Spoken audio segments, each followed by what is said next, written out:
गलतियां गलतियां गलतियां गलतियां तो सब करते, लेकिन अगर तुम अपनी गलतियों से सीखोगे नहीं तो तुम आगे नहीं बढ़ पाओगे। मैंने भी अपने नीट के जर्नी के दौरान बहुत सारी गलतियां करी थी, लेकिन मैं हर एक गलतियों को सुधार के आगे बढ़ता रहा।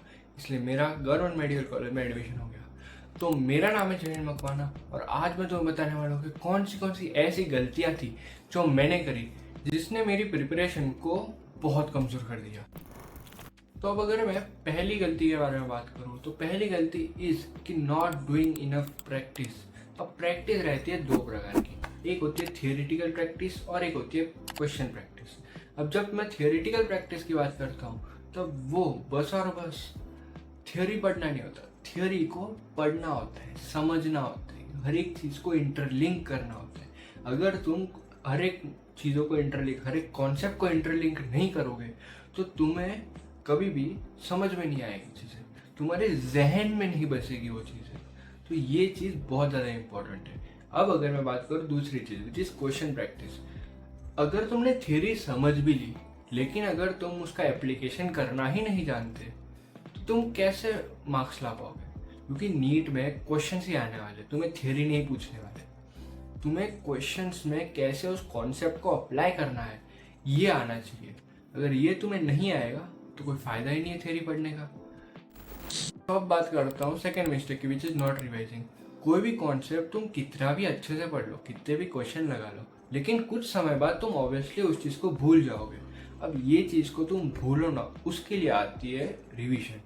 अब ये रिवीजन बस नॉर्मल रिवीजन नहीं होती, ये रिवीजन होती है स्पेस्ड रिपीटेशन के साथ रिवीजन। जिसमें क्या होता है कि तुमने आज पढ़ा, फिर वही कॉन्सेप्ट को कल पढ़ो, कल पढ़ा फिर 2 दिन बाद पढ़ो, 4 दिन बाद पढ़ो, 8 दिन बाद पढ़ो, 18 दिन बाद पढ़ो, 1 महीने बाद पढ़ो। ऐसे ऐसे करते करते तुम वो इंफॉर्मेशन को, वो कंटेंट को अच्छे से याद भी रख पाओगे और तुम्हारी लॉन्ग टर्म मेमोरी में भी वो सेट रहेगा। एक चीज होती है which is called as forgetting curve. ये बहुत इंपॉर्टेंट कॉन्सेप्ट है जहाँ पे एक्स एक्सिस पे रहता है टाइम और वाई एक्सिस पे रहता है नॉलेज। जैसे जैसे टाइम बढ़ता है, अगर समझो कि तुमने आज शुरू किया तो तुम्हारी नॉलेज 100% है। जैसे जैसे टाइम बढ़ेगा वैसे वैसे वो नॉलेज जो तुम्हारे पास है वो धीरे धीरे कम होगी, तुम चीजें भूलते जाओगे, तो उसकी स्लोप भी बढ़ती रहेगी। ये होती है स्टार्टिंग। अब जैसे ही तुमने उसको रिवाइज किया वापिस से नॉलेज 100% हो गई। अब सिंस 100% हो गई फिर वापिस से धीरे धीरे धीरे कम होती रहेगी, लेकिन इस टाइम जो स्लोप है वो कम रहेगा और जो चीज़ें तुम रिटेन करोगे वो ज़्यादा इंफॉर्मेशन रिटेन करोगे। जैसे तुम 3rd टाइम किया, 4th टाइम किया, 5th टाइम किया, 6th टाइम किया, तो वैसे वैसे तुम्हें जो इन्फॉर्मेशन तुमने पढ़ी थी वो धीरे धीरे तुम भूलोगे। ये काफ़ी ज़्यादा इंपॉर्टेंट चीज़ हो जाती है जब तुम लोग नीट के दौरान पढ़ाई करें, क्योंकि ये चीज़ जितनी ज़्यादा अच्छे तुमने कोई भी चीज़ के ऊपर पकड़ बना ली लेकिन उसको तुमने रिवाइज नहीं किया तो ये पकड़ तुम्हारी छूटती जाएगी। तो अगर अब मैं बात करूँ तीसरी मिस्टेक के बारे में, that is using multiple resources. आपने कहावत तो सुनी होगी, jack of all trade but master of none. ये कहावत यहाँ पर भी लागू होती है। अगर तुम किसी एक टीचर को या एक किताब को तुम फॉलो नहीं करोगे तो तुम वही बरमूडा ट्रायंगल के अंदर फंस जाओगे और प्रॉब्लम में आ जाओगे। अगर तुम चाहते हो कि कौन से रिसोर्सेज मैंने यूज़ किए थे तो उसके लिए मैंने एक डेडिकेटेड वीडियो ऑलरेडी अपने चैनल पे अपलोड करके रखा है, मैं उसका लिंक डिस्क्रिप्शन में दे दूंगा। सो अब मैं बात करता हूँ चौथी गलती के बारे में which is not rectifying the errors. अगर तुम क्वेश्चन प्रैक्टिस कर रहे हो तो ऑब्वियसली तुम्हारे एरर्स तो होने वाले हैं। अब अगर तुम उन एरर्स को रेक्टिफाई नहीं करोगे, उनसे रिलेटेड टॉपिक्स को नहीं पढ़ोगे, उनसे रिलेटेड क्वेश्चन प्रैक्टिस नहीं करोगे तो तुम्हारा इंप्रूवमेंट नहीं होगा। जैसे जैसे तुम्हारे ये टॉपिक्स तुम छोड़ते रहोगे वैसे वैसे तुम्हारे वो टॉपिक्स बैकलॉग बनते जाएंगे और तुम्हें पता है कि जैसे जैसे बैकलॉग बढ़ेगा वैसे वैसे तुम्हारे मार्क्स घटेंगे। तो कभी भी कोई भी क्वेश्चंस को या फिर कोई भी टॉपिक को छोड़ना मत, उसको निग्लेक्ट मत करना, वरना वो तुम पे भारी पड़ जाएगा। सो अब मैं बात करता हूँ मेरी 5वीं मिस्टेक के बारे में which is comparison with others. अगर तुम खुद को दूसरों के साथ कंपेयर करोगे, वो क्लास के टॉपर के साथ, वो कोचिंग के टॉपर के साथ, तो तुम कभी भी खुद को खुश नहीं पाओगे, तुम काफ़ी ज़्यादा स्ट्रेसफुल फील करोगे और जैसे जैसे तुम्हारा स्ट्रेस बढ़ेगा वैसे वैसे तुम्हारे मार्क्स घटेंगे, तुम्हारा कॉन्सेंट्रेशन घटेगा और ये चीज़ नीट के दौरान नहीं होनी चाहिए।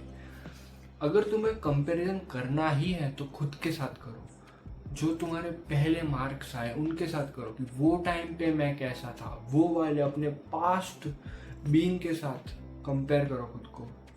अगर तुम्हें इम्प्रूव करना है तो तुम्हें ये हैबिट हमेशा लानी पड़ेगी।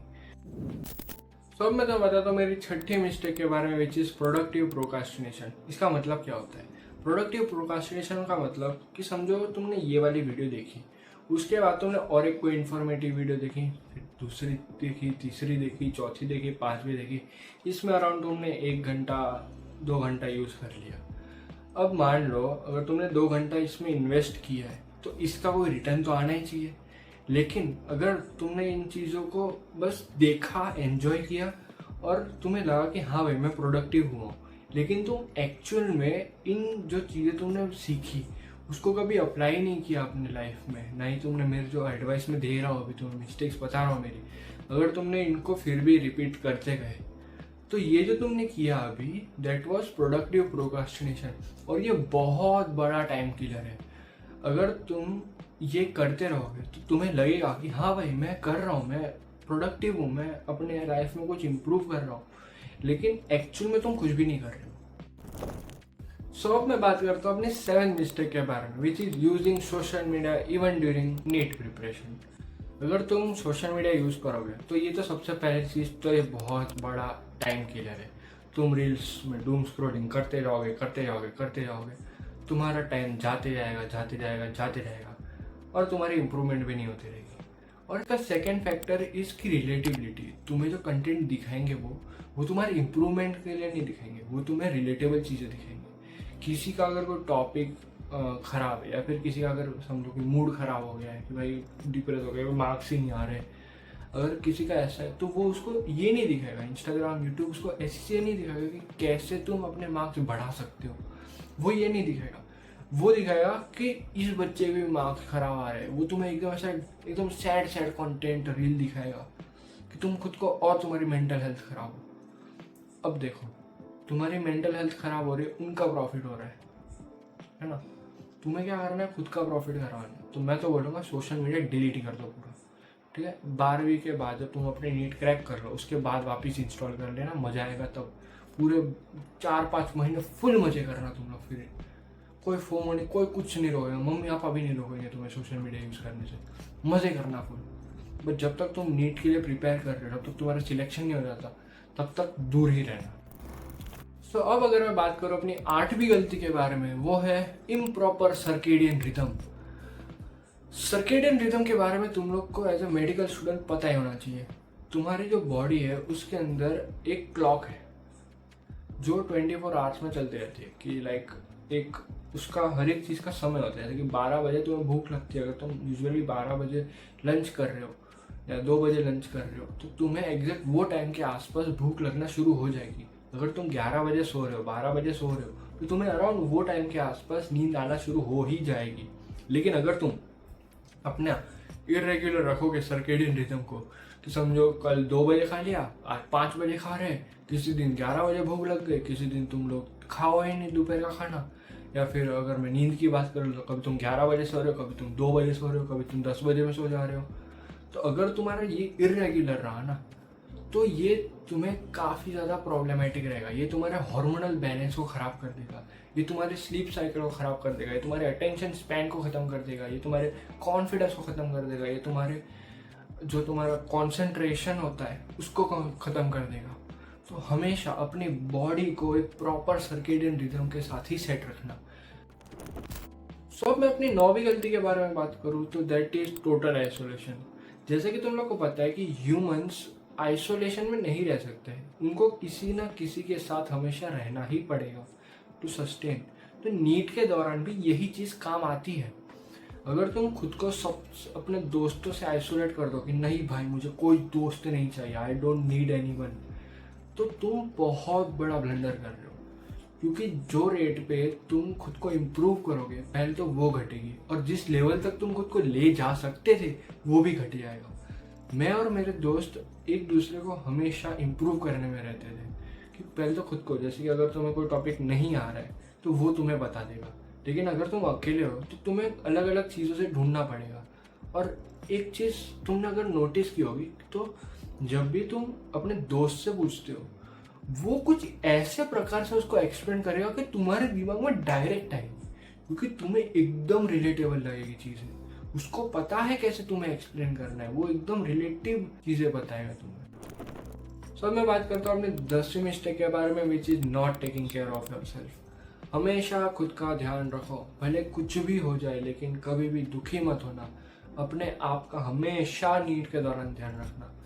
तुम अपने डाइट में क्या खा रहे हो, क्या अपने अंदर कंज्यूम कर रहे हो, वो हर एक चीज इम्पोर्टेंट है। तुम जो भी खाओगे या जो भी कंज्यूम करोगे, वो तुम्हारी बॉडी का एक पार्ट बनने वाला है। Will be something, it has energy in it.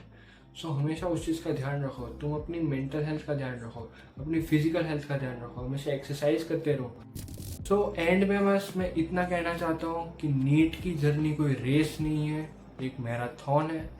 शांति से खुद की एक स्पेस पकड़ते हुए ये रेस को कंप्लीट करना है। नहीं फर्क पड़ता तुम ARI 1 आओ या क्या हो, मेडिकल कॉलेज मिलना इज मोर इम्पोर्टेंट। तुम्हारी ड्रीम मेडिकल कॉलेज में तुम्हें एडमिशन मिलना इज मोर इम्पोर्टेंट। और ये प्रोसेस को एंजॉय करो। 12वीं 11वीं वापस नहीं आने वाली है, तो एकदम खुद को ऐसा घुसाड़ के पढ़ रहे हो तुम लोग बस, और बस नीट नीट नीट नीट कर रहे हो, तो यार नहीं मजा आएगा तुम्हें। जब तुम इन दिनों को वापस देखोगे, तुम्हारे पास कोई मेमोरीज नहीं रहेगी इतनी। सो एंजॉय करो, खुश रहो और अपना ध्यान रखो। Bye bye.